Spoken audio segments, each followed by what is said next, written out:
with school is weird because it's like you should go to network, but at the same time, you can go there, get your degree, and then still come out and never work in your field and never make the money you need to make. It's a big system of them putting you in debt. You paying all this money for books, for schooling. The people that stay on campus, some of the kids can't even eat because they ain't got the pass. It's like, yo, why is food at least not free? I'm paying this much for school.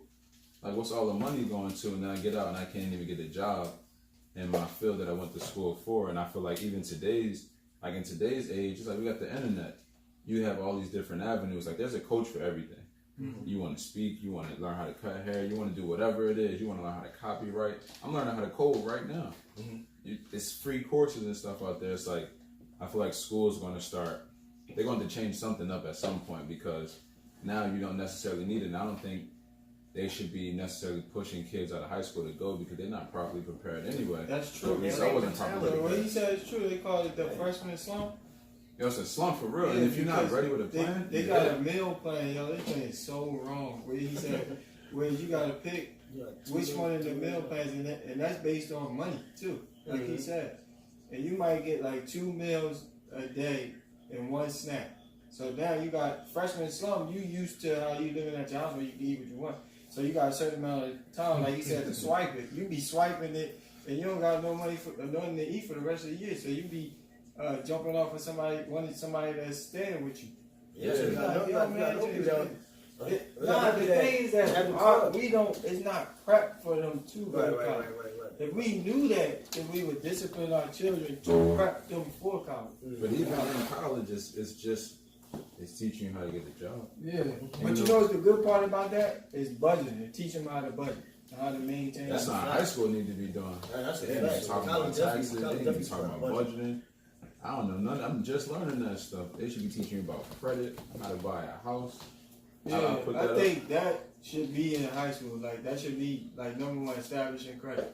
Yeah, that should be how to maintain it and how to get points, like how your points add up and stuff. How you lose points and stuff. Because y'all know on credit, right? If you every time you late, it's like 10 points.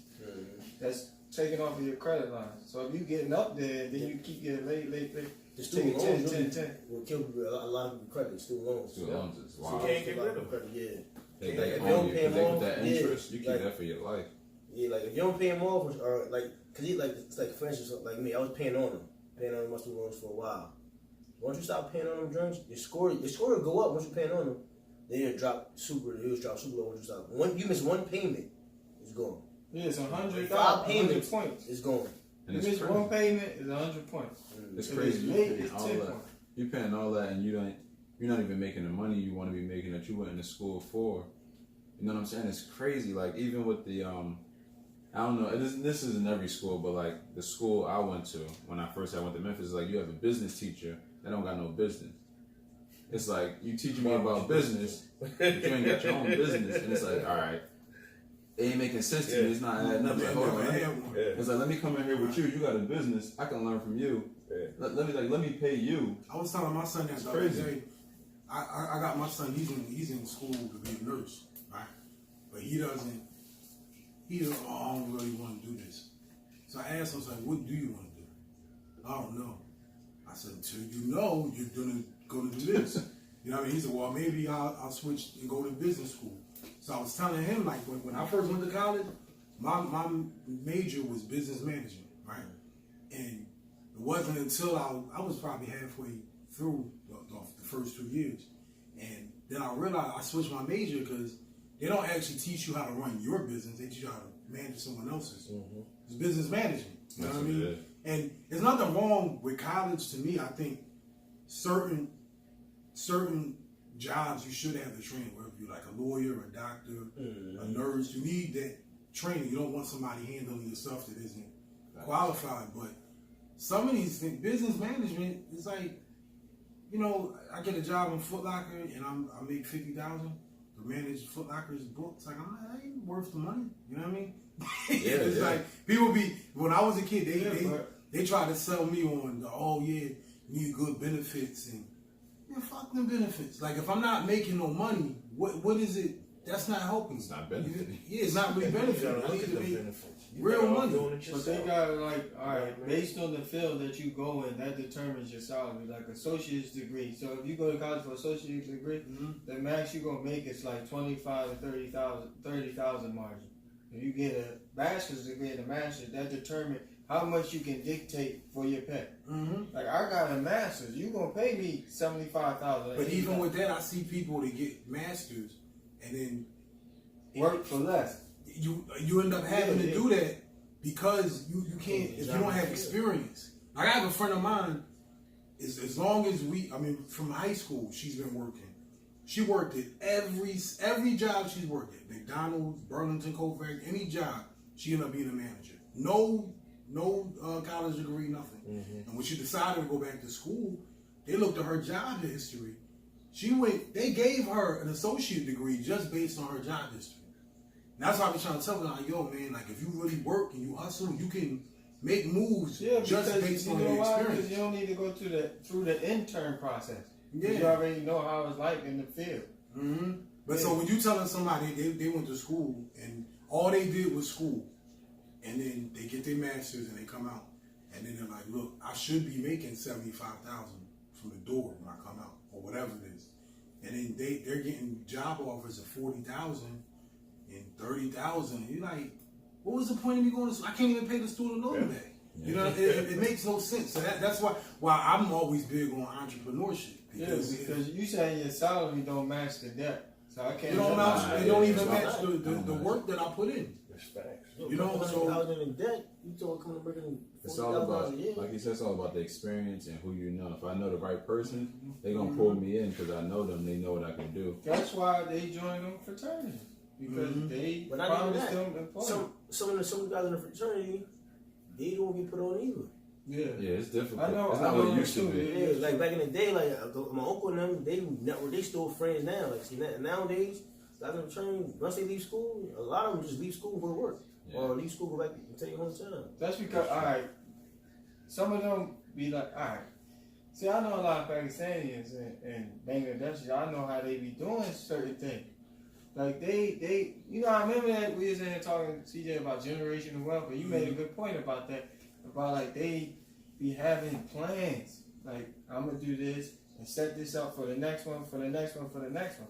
White people do it too. It's just that black people ain't get on board with that yet. No, we don't understand it. Like we never like even for me, I didn't tell my son the other day. That's tough. Like you might not like the fact that I'm on you the way I am, but I'm on you like that because my family wasn't on me. You see what I'm saying? And not that my family was bad. And that's what they do. You have to think. I'm not just thinking my children. I'm thinking my grandchildren's grandchildren.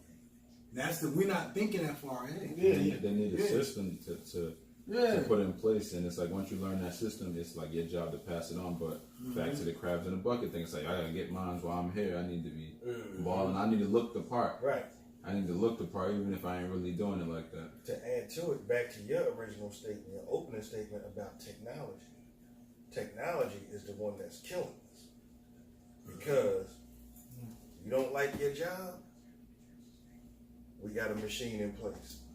Now, you can take a walk. This machine will do it. But here's It ain't gonna never call out. It ain't gonna never get sick. It ain't gonna never talk back. That's the truth. You know what I'm saying? So, back to what you were saying about the technology, we got to get on that. You got to get on board with it because, like I said, at the event I was at yesterday, you had to sign up as a tech activist. So, like I said, the ladies from the Black Panthers, one of their, I believe the 10 rules, one was about technology. Like learning about technology, obviously, it was different back in the day. Right. And now we more advanced, but now it's like, all right, how do we advance our people? Start teaching the kids coding, start teaching them about different programs, start teaching them how to use the cameras and the technology that they own it anyway. You know, they're 2 years old and they all got iPads. It's like, teach them how to be productive with it and bring those tools, but that's up to people like us to learn these things and like, all right, I got to pass this down so you know how to survive. Because they made a good point yesterday. They said technology, they said pretty much weaponize everything. That's the next one. Like, if you got hold of technology, you know how to use it, you can use it for your community. She made a point where, so in Silicon Valley, they got 3D printers. They can pretty much print a house, like a legit house. That's how far we advanced. Once we get people on board, mainly black people, There's no reason people should be homeless. There's no reason there should be all these different things. There's no reason we shouldn't have, access to the correct food and things like that help us. It just takes people coming together to unite to do that, and it's possible. But we just got to get people on board, and it starts small, unfortunately. But because we just, like I said, we in last place. We look the part. We balling. But everybody broke. Everybody broke. Like, it's tough when you can't hit your family. Like, I need like $200, and nobody can give you $200. Like, that's a real thing. I dealt with that want to before. give it to you. Or they don't want to. That's a real thing. Like, 200. That's a lot. Like, it's not a lot at all. In the grand scheme of things, it's like ain't nobody talking about how to make 6 figures, 7 figures, put it into real estate, and we own an apartment building, and now we all getting paid monthly. Yeah, or just having something we all got to share in, like an apartment building. We all take our money, invest it in that, and then we grow. We start with that, then we gonna grow. The thing is having foresight to think ahead. Like, all right, we might start with this small little building, but eventually we're gonna accumulate enough money to buy this building, and then we all have our own little building. And inside that building, at the base, is your stores with different things that you purchase. It's my stores with different things, right? And it's just us. And that's how I built. Yeah. That's how I built. And another Community. thing, those other cultures, they teaching them at home. For us, it's just you go to school, you come home. That's it. Like, I ain't got nothing to do in between. But at home, they teach them about taxes and credit and all these things. With us, we get out of school, you get a credit card, and you ball out on that joint. Now you broke. Now you broke. You get your refund check, not realizing you got to pay that money back, and you get the whole refund check. I've done it. They give you 2, 3, 4 grand. You're like, yo, I'm rich. And in college, like, I'm about to wall out. I'm buying Jordans, everything. And next thing you know, Sally Mae hitting you up like, I need that money back. Yep. And I need $600 a month. It's like, oh, wait, what? I ain't got that. But that's the way it is, and it's just stuff needs to be put in place. And I also think in regards to college, that senior year, there has to be something in place where they got to like take a year off from school and either work, get a trade, or like travel the world or something. There needs to be like some type of programs put in place, because they throwing them right into college and they don't know what's going on because they're not prepared for it. I know I wasn't. I said that's why you have summer program or something like that, so you get prepared for. But a lot of kids don't go to summer programs. That's what I was saying, man. I And don't they don't know if offer a lot y'all of seen summer that programs for post kids either, though. Like that I was saying about the Lane City High School having the prep stuff for kids to get in college for the seniors. What you said, right? Nobody took advantage of it. Even me and my family there, and 2 Africans, 3 families there out of the whole Lane City High School. That's terrible, man. That's terrible. And then you know what the excuse was, that they didn't put it out there. I don't know where they was looking at, because I got an email, I got a text message, I got a paper with the kids. And you saying that it ain't if people was unaware? that's definitely bull. That's bull crap, man. I don't be believing that. The information is always out there. People just ignore it. They got resources. And keep it 100. We, just to speak as a people, we kind of lazy. Just lazy. It's just a fact. Oh nah, It's a straight fact. We're just lazy. Or like all the email and text messages you got. When did you receive all of them? A week before? Nah. A couple of days before? Yeah. You might have forgot. It's not a priority or something. I'm straight. Nah, like he said, you don't take it. Like what you got. Y'all said with the app thing. Mm-hmm. Even with me on my phone, when somebody tell me something, like when you tell me something, I put it in my phone on the calendar, and it sends me like, excuse no more. Bruh, look, in this barbershop, right? You know who uses the app to do their appointments? Yeah. Me and him. We got 9 barbers in here, bruh. Now, I would make an excuse. When I do this online, I get an alert from you. Yeah, but I was saying, the only 2 barbers who are, I'll take it back, maybe 3, because Q will do it, right? But out of 9 of us, 3 of us are actually organized where we keep a schedule. Now, 2 of them are just old and they don't know how to, they barely know how to Yeah, I can understand. So I'll give them an excuse. Yeah, I can understand. But all the other ones, they just stuck in the past and they're just stubborn. They're good dudes, but people are that stubborn. So for me, this is a good point. This relates to everything we talk about. For right now, I'm okay with everybody being here. Eventually, we're going to move on, and they're going to fall behind. Yeah, that's what's And it's the same thing in the community. Oh, yeah. We just have to realize that it sounds harsh, right? But as time goes on, some people are just going to fall off. They're not going to be on the boat. You know what I mean? Because we can't take you. We're trying to move ahead and we're trying to be organized and we're trying to make money. We're trying to mobilize and things. Everybody isn't going to come because they can't understand it. You know what I mean? And that's and even if you try to teach them, some people just aren't willing to be taught. They don't. So when you hear, I'm telling you, I try to show them. Oh, I know what you said. Bro, I used to have days before I used that appointment system when I would be in here waiting all day for people to come. And people would be texting me and they would say, yo, I'm coming, I'll be there. And they'll never come. And then an hour before I'm about to close, all these people come. Now I gotta stay extra. After a while I said, the hell with this. Since 8:30 in the morning.